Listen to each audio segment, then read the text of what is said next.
લે આ સ્વર્ગ આજી ઉઠી નહીં વાડીએ નહીં જવાનું ખબર પડતી હોય છોકરા બહાર આ નીકળો હા બા કેટલા વાગ્યા ન્યા આ ડોહો માવઠું થાવાની આગાઈ છે ઘઉંના પાથરા પડ્યા છે પાથરા પલરી ન જાય જાવાણી ભેગો થા અને એકાદો મજૂર લઈ લેજે જાજા મજૂર નો નાખતો ને મોંઘવારીમાં કાઈ વધે નહીં અને બધા પાથરા એક ધારિયામ નાખી દો હા બા હુંય જાઉં બા ભેગો ના બટા ના તારે ન જાવ બટા તારથી કેમ થાય ખેતીનું હે તને કોઈ દી ખેતરે મોકલોસ મે તું ભણ્યો છો બટા તો તારે એવી કઈક નોકરી કરવાની છે આપણે ખેતરનું કરવાનું છે આ ટેવાઈ ગયેલો છે ખેતરનું તારો બાપ હતો ને તઈ ઉજે બેહી જાતો આવડો હતો ગાડામાં મારે આવું એટલે ખેતી વાસણ આવી કર ખેતી અને માર દીકરો તો ભણ્યો છે માર દીકરો તો નોકરી કરશે નોકરી જા ને હામો નથી જવું હા પણ બાપ ભાઈ કેટલું કામ કરે છે વાડી એકલો મોગો બેહને ભાઈ કેટલું કામ કરે ભાઈ વારી નો થાતો ઈ તારો ભાઈ બાઈ કાઈ છે જ નહીં સમજો આગલા ઘરનો છે આગલા ઘરનો હું ઘરગીન આવી ને તઈ જો આવડો હતો આ તો મારા પડતા થારા તી મોટો કઈરોસ મે એને બાકી આપણે છે ને ભાઈ બાઈ કાઈ ભોરવાઈ ન જવાનું હું કવિત કરવાનું તું છે ને મામા ઘરે જા બે ત્રણ દી રોકાય મામાનો ફોન હતો ભાણિયાને મોકલો એમ હો હાલો ઠેલા ભરીને જાઓ કબાટમાં પૈસા પડ્યા જોતા લઈ લેજે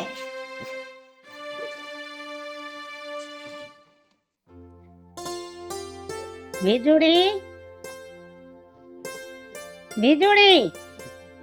એ વીજળી લે આવો ચંદન શેઠ આવો કેમ છે બસ મજામાં સારો છે હા એકદમ સારું એ આજે ઓફિસે બેઠા હતા હા તે મારો મહેતાજી કે આ નથુની ફાઇલ નું શું કરવું છે તો તારી ફાઇલ પડી છે મારી દુકાને ખેતરની તો હવે તું છોકરાને લઈને આયા ને તારી ફાઇલ લઈ જા હવે ઈ જો મારે હજી અહીંયા સાચવવાની તેવડ નથી મારું મકાન બારોબાર ઉઘાડો મલક આ બધોય અને આ મિલકતની ફાઇલું રહી ઈ તો એક દાગીનો કહેવાય વાહે ઓલા પસિયાની ઘરે કાયલ ચોરી થઈ લોહીના 3 વેઢલા ચોરાઈ ગયા હમણાં આ બાજુ ચોર રેડા થયા છે એટલે તમારી પાસે પડી છે તો અમારે તો એમ જ માનવાનું કે બેંકમાં પડ્યું છે હા ઈ વાત તારી સાચી છે પણ તારી મિલકત છે ઈ મારે ખોટી અરથ વગરની સાચવી ને જો તારો ઘરવાળો હતો ત્યારે બરોબર હતું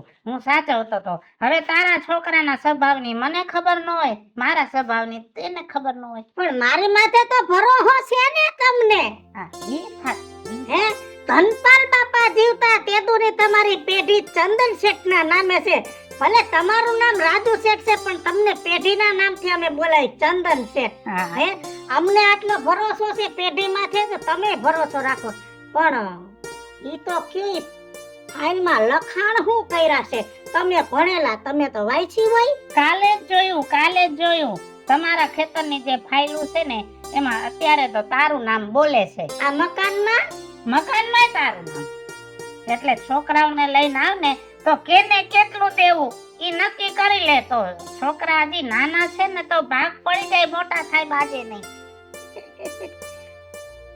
તમે કેવી વાત કરો છો કેને કેટલું દેવું એમાં કઈ મારું તારું થોડું કરવાનું હોય મારે તો બેય દીકરા હરખા મારે તો બેયને હરખા પરમાનું દેવું પડે તમને તો ખબર છે ને કે હું બીજી બાઈ છું મોયલી બાઈ મરી ગઈ આવડો દીકરો આધાર વગરનો મેં મોટો કર્યો હે તો મા વગરના દીકરા રે મારે કઈ અન્યાય થોડો કરાય છે હું તો એમ જ કહું છું કે આ મારો છોકરો તો સમજી જાય પણ ઓલાને ભવિષ્યમાં દુઃખ ન લાગે ને એટલે ઈ દીકરાને તો મારે હવાયું દેવું છે હારું તો તને જે યોગ લાગે ને તો બે છોકરાને લઈને આવજે ભલે હા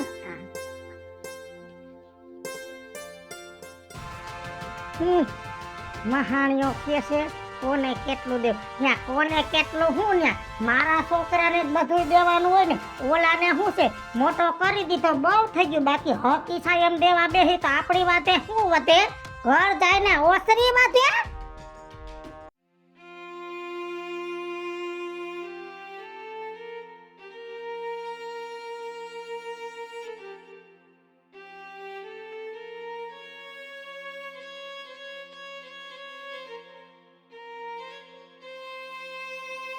બાપુજી આજે મને બહુ યાદ આવે છે તમારી.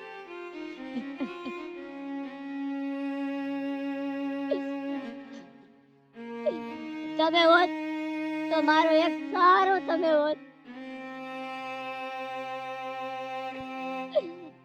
દુનિયા કહેતી હોય છે ને કે બાપ વગરના દીકરા નોંધારા થઈ જાય છે. ખરેખર સત્ય વાત છે.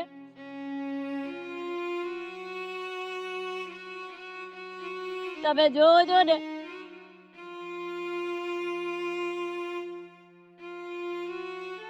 મારી માથે કેટલો અત્યાચાર કરે છે. બાપુજી હું આ ઘરનો દીકરો છું.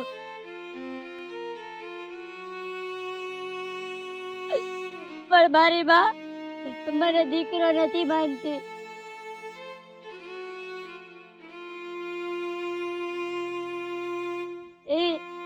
એને હારે લઈને આવી છે ને એને પોતાનો દીકરો માને છે અને હું એને મારો સગો ભાઈ જ માનું છું.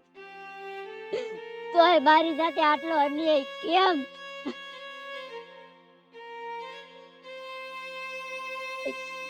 બાપુજી હું મારી માથી હવે થાકી ગયો છું. આટલા બધા અન્યાય મારાથી નથી સહન થતા.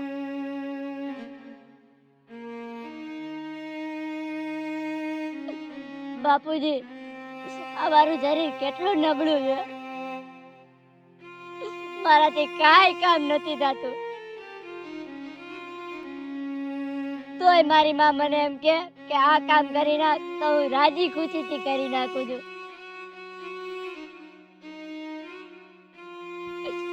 બાપુજી હવે તમે મારી મને કઈક સદબુદ્ધિ આપો.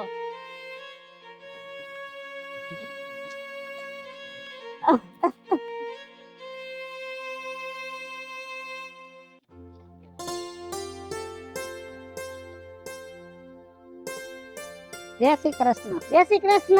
જય શ્રી કૃષ્ણ. મજામાં? હવે આનંદ મંગલ કે હું ધક્કો ખાધો? એક વાત આવી હતી. હા. એક સોડી આપણા પરગણામાં કુંવારી છે. હા. તે મને કીધું કે હારું ઠેકાણું હોય ને તો સોડીનું કરવું છે. મને તો તારા છોકરા ધ્યાનમાં આવે છે. હા તો આપણે તો વ્યવહાર ને મારા છોકરા સંસ્કારી એટલે તમારો વિચાર કાંઈ ખોટો નથી. સારું કે તમે વાત લઈને આવ્યા. અમે હવે મારે છોકરો પરણાવો છે તો ગોતવાનું ચાલુ કરવું જ તું. હા તો એકબીજા જોણ કર લઈ. જો ગમી જાય ને તો એકાદા છોકરાને પરણાવી દે. હા તો જો મારો ઝીણકો રહ્યો ને નીકળો એ ગમે એવો જ છે અને અસલ હાઈટ બોડી નાખી ગયો છે. હવે તો થઈ ગયો છે જુવાન એટલે મારે એનું કરી નાખવું છું. કેમ કે દે છે ને એનું શરીર વધતું જાય છે પછી ઉંમર દેખાય. તારી વાત બરોબર નથી. કા દીકરો મોટો પરણાવવાનો હોય કે નાનો? હવે મોટો પરણે કે નાનો પરણે ન્યા અટાણે નાનાને પરણાઈ દો પછી મોટા જોગું તઈએ ગોથી અને એને પરણાઈ દેવું. ન્યા એની ક્યાં ઉંમર દેખાય છે? મારા ઝીણકાની ઉંમર મને દેખાવા નહીં. આ વાત મને મગજમાં નથી બેસતી. મોટા છોકરાનું કરવું હોય તો હું વચમાં રહેવા તૈયાર છું. હવે ઝીણકાને પરણાવ મોટાને પરણાવ એ તમારે નક્કી કરવાનું, મારે નહીં નક્કી કરવાનું. હું એની માં છું તો મને ખબર હોય ને કયા કોને પરણાવવા. ખબર છે તું એની માં છો ને કેવી છો ને એ મને ખબર છે. મોટો છોકરો બાકી રહી જાય તો કાલ સવારે ગામ મને અપજો કે મોટો છોકરો રહી ગયો. ગમે એમ તો માવતર વગરનો ને. માવતર વગરનો હેનો, માવતર વગરનો હેનો. એનો બાપ મરી ગયો કાઈ હું એની માં નથી મરી ગઈ. હું નવી છું એટલે હું મને બધા કદોડી કરીને કાઢી નાખી. તમે જે કયો ઈ. બાકી જો મોટાનું કરવું હોય ને તો મારી દુકાને આવજે. મોટાનું કરવું હોય મારે હું કેટલીક ઉપાધિ લેવી. મોટો તો કરી દીધો. હવે પરણાવવાનો ઠેકો મારે નથી લેવાનો. મારે તો હવે મારા જયણાનું વિચારવાનું. અને તમારી માથે ક્યાં ભૂંગરું ભાંગ્યું છે? હજી એટલી આબરૂ છે મારી. મહિનામાં ગમે ત્યાં મારા ઝીણકાને પરણાવી દઈશ.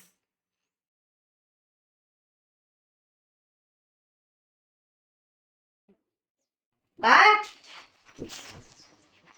હું બાબા ખરસ અને હજી લગન થયા ને મહિનો થયો છે તો ઘરમાં પડ્યો રસ્તે બાયડી પાસે ગામમાં બારો નીકળ. બારો ક્યાં હું બહાર નહીં જાઉં બા ક્યાંય બધાય વાતું કરે છે કે કેવો કળિયુગ આવી ગયો છે કે મોટા રહી ગયા ને નાના પૈણી ગયા. ઓલા ડોહા સોરે બેઠા ઈ કહેતા હશે ને. ઈ જ બોલે છે. હવે આ ડોહા તો વધારાના છે એટલે તો સોરે રખડે છે. કેમ કે લખણના પૂરા એટલે વહુ ઘરમાં ટકવા નથી દેતી એટલે ગામની ખોતડી કરે. ઈ કાંઈ આપણે કોઈ હમું જોવા નથી. ગામમાં આટો ફેરો માર જા ને હું જાઉં છું વાહિદો કરવા. આજ પાછો ખાવા ટાણે આવજે. હા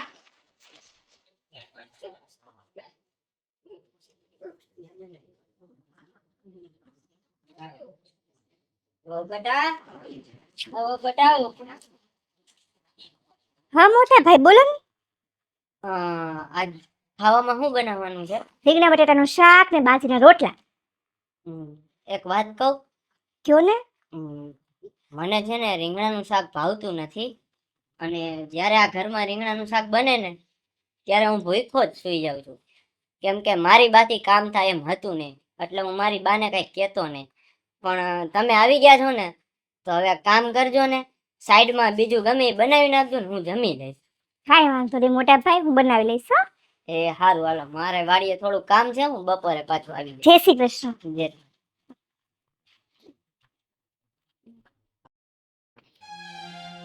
એ વાહ! આ પોણા 12 વાગ્યા શાકનો સુમકારો તો બોયલો નથી. વઘાર નથી કર્યો હજી? ના નથી કર્યો, હવે કરું છું બા. હેના વઘાર કરવાના છો? એમાં બનાવવાનું તો એવું હતું કે રીંગણા બટાટાનું શાક ને બાજરીના રોટલા બનાવવાના હતા, પણ મોટા ભાઈને નથી ભાવતું ને તો હવે સેવ ટમેટાનું શાક અને પરોઠા. એ હા હા હા હા, સીધા મોટા ભાઈને નથી ભાવતું. હવે ઈ ભાઈ ભાઈ કાઈ છે જ નહીં. આપણા ઘરનો ઈ હિસ્સો છે જ નહીં. ઈ અલગ જ વસ્તુ છે, આપણી ફિલ્મમાં છે નહીં. અને જો ભાઈ ભાઈ કરીને બોરવાઈ નથી દેવાનું. તમને નો ખબર હોય તો કહી દઉં, ઈ મારે આગલા ઘરનો છે. ઈ મારો જઈનો નથી. હું એટલે મેં તો પહેલેથી છે ને વાદ વિવાદ રાખ્યો જ છે. કેમ કે બધું હાથ વગું રે. અને તમે ભાઈ ભાઈ કરશો ને તો મિલકતમાં અડધો ભાગ દેવો પડશે. હવે તમારી ડોહી 4 એકર જમીન છે, 2 એકર ઈ લઈ જાય તો વચ્ચે હું એટલે ત્રાસ દેવાનું ચાલુ કરો એટલે આ ઘરમાંથી ઝંઝટ જાય ને બધું આપણી પાસે રહી જાય. હા બા, ત્રાસ દેવાનું ચાલુ કર. સમજી ગઈ ને? સમજાઈ. આપણે આપણું જોવાનું હોય, દુનિયાનું નહીં જોવાનું. દુનિયા ભલે તેલ લેવાય. હા, દુનિયા આખી દુખી છે, બધાના દુઃખમાં ભાગ પાડવા જાય તો આપણે એમને મરી જાય. હા હા, શું કીધું બા? હા, એટલે છે ને રીંગણાનો જ બનાવજે. નો ખાવો કાઈ નહીં, ધોઈરો આ ફૂડો હોઈ જાશે. તેલ લેવાય. અને ત્યાં એકની ખાહે નહીં કે મરી નહીં જાય. ઈ વાતે હાસી. અને મરી જાય તો કદાચ એની માય મરી ગઈ ને એનો બાપે મરી ગયો, ભલે એની વાહે ભાત લઈને જાય. હે રીંગણાનું જ કરજે. હેલો મિત્રો, હું છું ધનસુખ ભંડારી ઉર્ફે વિજોડી.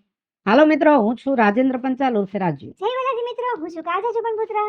હેલો મિત્રો, હું છું ચંદ્રેશ લાલકિયા ઉર્ફે ભોલું. હેલો મિત્રો, હું છું નીતિન આહિર. અને મિત્રો અમારી YouTube ચેનલ છે 2 વિજોડી comedy official, Raju official comedy. બને ચેનલ ને લાઈક કરો, શેર કરો ને સબસ્ક્રાઇબ કરો.